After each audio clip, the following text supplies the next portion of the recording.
শুরু হচ্ছে পাক বাংলার টি-20 সিরিজ। আগামীকাল সন্ধ্যা ৬টায় সিরিজের প্রথম টি-20তে পাকিস্তানের মুখোমুখি হবে লাল সবুজের দল।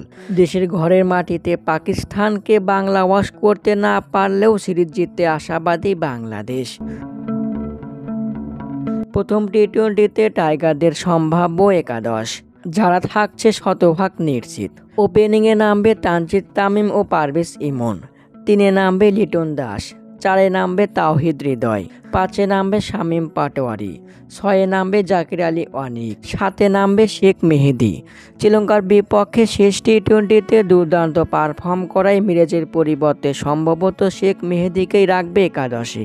8 নম্বরে থাকছে রিশাদ হোসাইন, 9-এ তানজিম হাসান সাকিব, 10-এ নামবে তাসকিন আহমেদ বা সাইফুদ্দিন, 11 নম্বরে নামবে মুস্তাফিজুর রহমান। তবে একাদশে সাইফুদ্দিনের থাকার সম্ভাবনা বেশি। প্রথম টি-20তে জয় দিয়েই সিরিজ শুরু করতে চায় লিটনরা। ঘরের মাটিতে যে কোনো দলই শক্তিশালী, পাকিস্তানের চেয়ে বাংলাদেশকে এগিয়ে রাখছে ক্রিকেট ভক্তরা।